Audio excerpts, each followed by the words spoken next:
El inesperado y aún nuevo emperador carecía de autoridad y grandeza, pero ambas cosas le fueron ofrecidas. El biógrafo Suetonio recuerda los primeros y difíciles pasos del emperador en su nuevo papel. Vespasiano recibió en audiencia a gran cantidad de gente y se le acercaron dos hombres que le rogaron que los curara de sus males.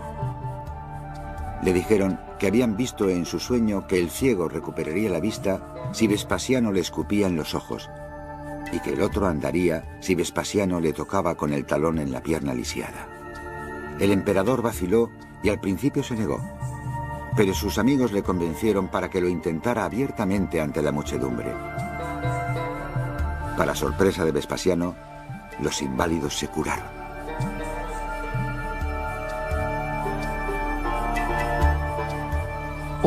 Todos los emperadores necesitaban una cierta legitimidad, necesitaban autoridad, necesitaban alguna señal de que su poder venía de más allá, que contaban con la voluntad de los dioses.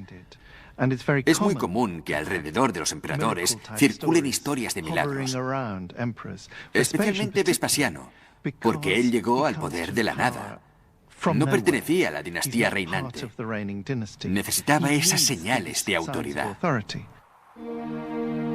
Vespasiano aceptó su nueva posición social, pero sabía que solo la imagen no mantendría unido al imperio, que su auténtico poder procedía de los militares.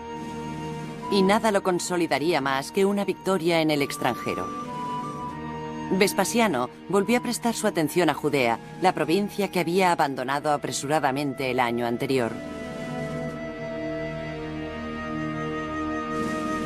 Judea seguía estando en llamas.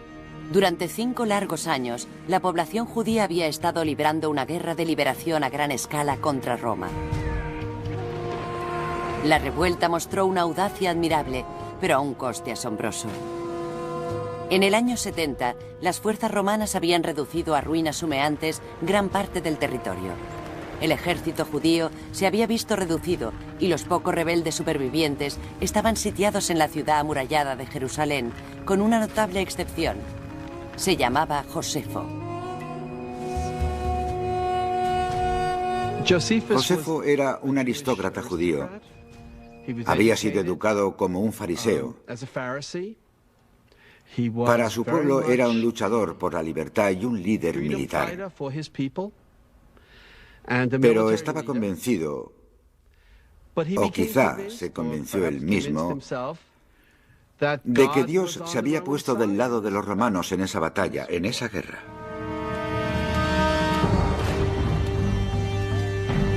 Pocos meses antes, Josefo había sido un luchador rebelde, pero fue capturado y cambió de bando. En esos momentos se movía libremente por el campamento romano, fuera de los muros de Jerusalén, y ofrecía al ejército invasor información de vital importancia. Los antiguos aliados de Josefo, incluso su propia familia, seguían asediados en el interior de la ciudad.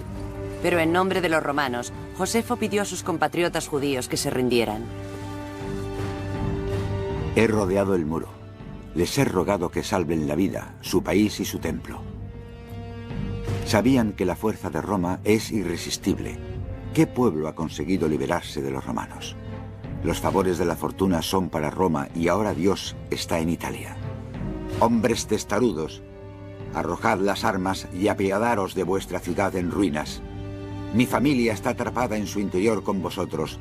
Tal vez creáis que por eso os conmino a la rendición. Podéis matarlos. Coged mi sangre como pago de vuestra salvación. Yo también estoy dispuesto a morir si así entráis en razón.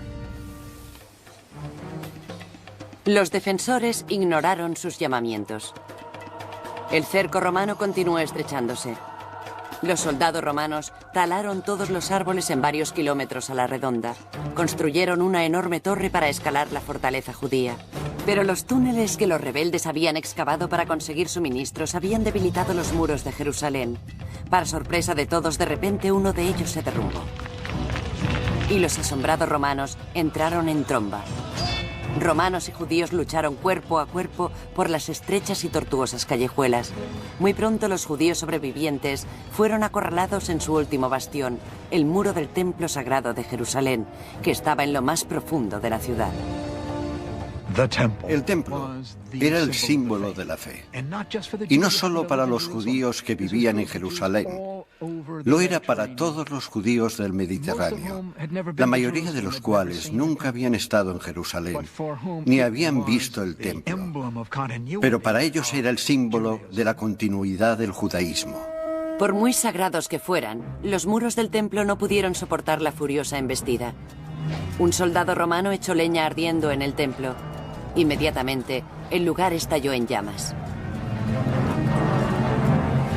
Las tropas romanas lo invadieron. Josefo presenció la masacre. Reinaba el caos absoluto. Los que huían se confundían con los muertos. La mayoría de los que habían muerto eran ciudadanos desarmados. Murieron allí donde los pillaron. Alrededor del sagrado altar, los cadáveres se amontonaban hasta que resbalaban por el río de sangre que bajaba por los peldaños. Los gritos de los heridos se oían por todas partes. No puedo imaginar nada más terrible que aquellos alaridos.